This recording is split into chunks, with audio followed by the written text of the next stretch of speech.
What's good, everybody?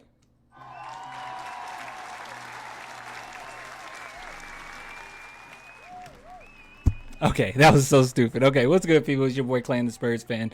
And you already saw it in the title. You already saw it in the thumbnail. But today we're creating the Milwaukee Bucks. How could the San Antonio Spurs create the Milwaukee Bucks? Now, before we get started, I want to go ahead and give a big shout out to Swish Hill for the video recommendation. It was actually me and him talking about this, and I said, yo, that is a great idea for a video. So we're talking about it nonetheless. So right off the bat, now, a lot of people have been talking about DeJounte Murray and Lonnie Walker being traded, mostly because the San Antonio Spurs has been pretty much confirmed that they were going to get rid of those two for Ben Simmons.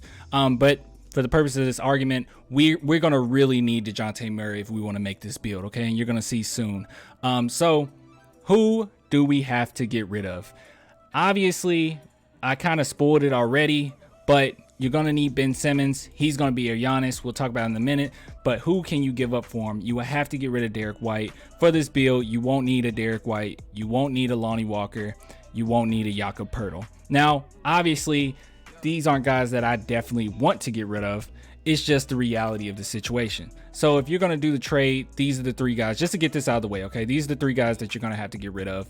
And then you're going to have to trade some, use some picks and, trade those away or whatnot. And hopefully the Sixers will be desperate enough for that, because more time goes, the better it is for us. So right off the bat, obviously who's going to be Giannis is going to be Ben Simmons. Now, I want to go ahead and be honest. Okay, I'm going to be completely Giannis. You get it? You get it? Be honest? No? No? Okay. All right. Okay. Bad joke. All right. Anyways, but yeah, I got to be honest. So you're going to have to go ahead and get Ben Simmons. And I know that Ben Simmons is not as aggressive as Giannis by any means, but that doesn't mean he doesn't do things that's better than Giannis, like passing the ball. And maybe that would make up for his lack of aggression in the paint, because people know that Ben Simmons is a threat in the paint. Okay, when he gets going, it's utterly ridiculous. The man can't shoot, and he's had games where he could put up 40 points. Okay, so the guy can score, and he can find ways to score, and this is one of the ways he finds his way to the rim to get buckets. Okay, so I don't think I have to talk about this one too much. I think it kind of explains itself why Ben Simmons would be the Giannis of the group, okay, if we're trying to make a Milwaukee Bucks build. Now, next, we're going to look at Chris Middleton. Now, this one might not be as obvious to people. So who would be the Chris Middleton of the group? You need a guy who can score. You need a guy who's a smooth operator and can take a lot of load off of this man right here, or if I should say, this man right here.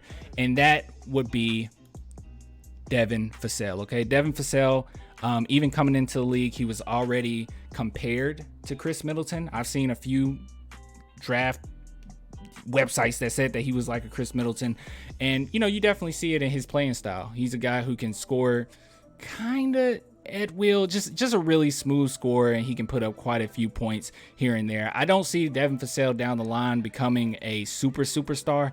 He might have it in his arsenal, but as it stands right now, he's a really good defensive player who can shoot basically on all sides of the court, okay, all down the court. Now, next, we're looking at Jrue Holiday. Now, I think this one's going to be a little obvious who's going to be the Jrue Holiday. Remember when I said we're going to have to keep a certain someone? Well, there's a reason for that. There's a method to my madness, okay? So we were going to have to use your boy DeJounte Murray. Now, obviously, I think Jrue Holiday, as it stands right now, is just more of a seasoned player.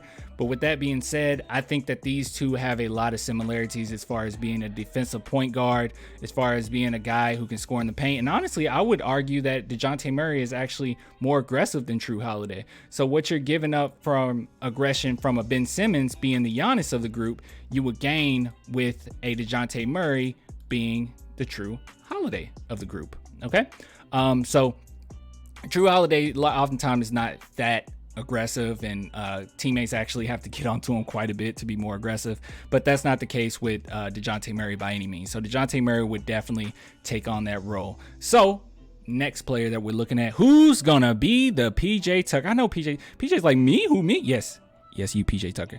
Who's going to be the PJ Tucker of the group? A guy who can get boards, a guy that's going to bring that nasty, bring that intensity, a guy that's going to be a spark plug, a guy who can shoot, some corner threes if you need him to.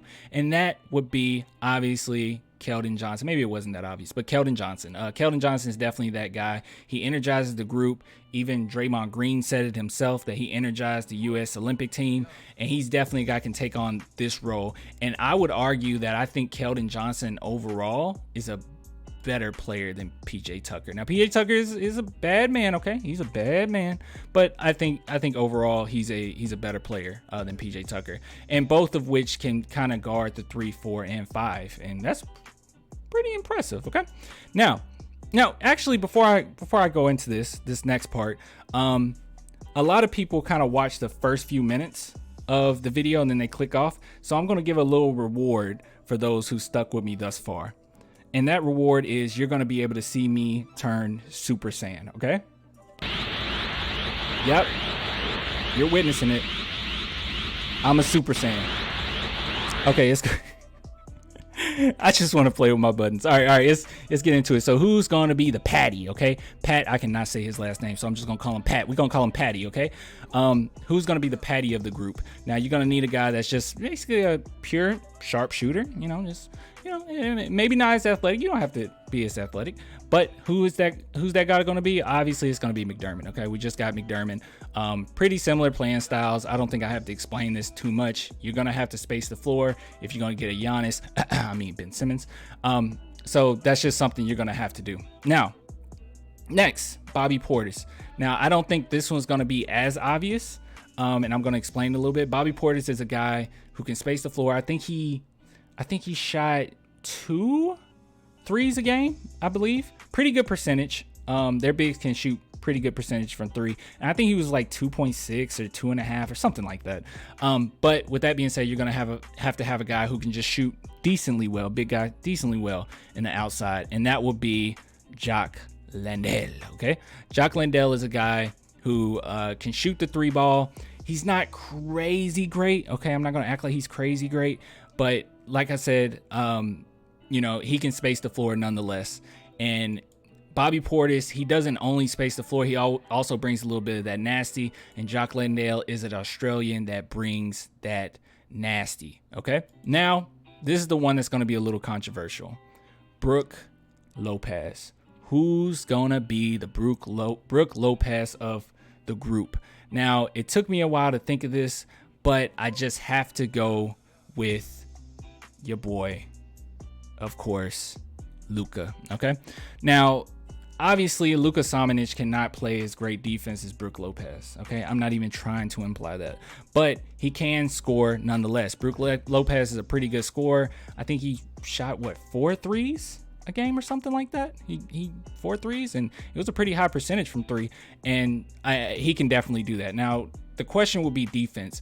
I think Luka does play pretty good defense, to the level of Brook Lopez, not by any means, but I think that he can at least try to get there. Maybe if you up his threes to maybe 6 a game, maybe he can make up for a little bit of the lack of really good defense that Brook Lopez can play at times. So with that being said, I know that this is kind of a outlier.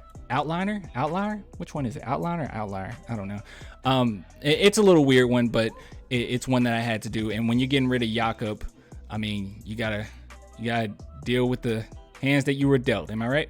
All right. So now this is the one that's going to be fun. Okay. Now we're going to need another scorer. Okay. We're going to need a Bryn Forbes of the group.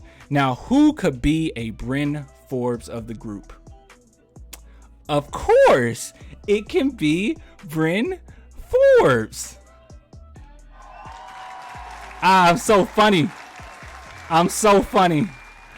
Keep laughing. I'm so funny. Okay. But yeah, Bryn Forbes. Okay, I'm just joking around with this. And I was going to tell another joke, but this was just stupid. Okay, you need a Budenhauser, a guy who, affiliated with the Spurs, and who else but Popovich? He's affiliated with the Spurs. Okay, these are bad jokes. I'm sorry. Okay, but yeah, let me know what you think in the comments. Was this a good build? Was it a fun build? Could you see it happening? Would you go for it? That's a good question. But But yeah, I think it's fun to at least think about and, you know, see the different directions the Spurs could go in if they continue to make any more moves. Now, before we go, I want to go ahead and give a big shout out to the patrons, and I'm actually showing you guys this time. So I'm going to say every single person's name. So Jason, Nick, Peterson, Jonathan, Donald, Jerry, Eric, Mark, Jonathan, 2 Jonathans. You guys need to fight over that name. Devin, Miguel, Baltimore, Billy, Conrad, Chris, Tim, Eric Raven, John, Ricardo gave me a 25 piece, guys. Oh my goodness, dude. 25. That's ridiculous. Josh and Corrupt, and someone else went overboard too. Jonathan gave me 5. Dude, that's crazy. I really do appreciate you guys. And if you also want to become a patron, I'm not asking for $25 like Ricardo there, okay? He's something else. It's just $2, okay? So all you have to do is just go to the link in the description if you want to become a patron. I appreciate all the love. Like I said, man, let me know your thoughts, and I'll get with you guys later. Till next time, deuces. Want to see me turn Super Saiyan again? Oh wait, I'm not Super Saiyan. There we go. I'm Super Saiyan. All right, y'all.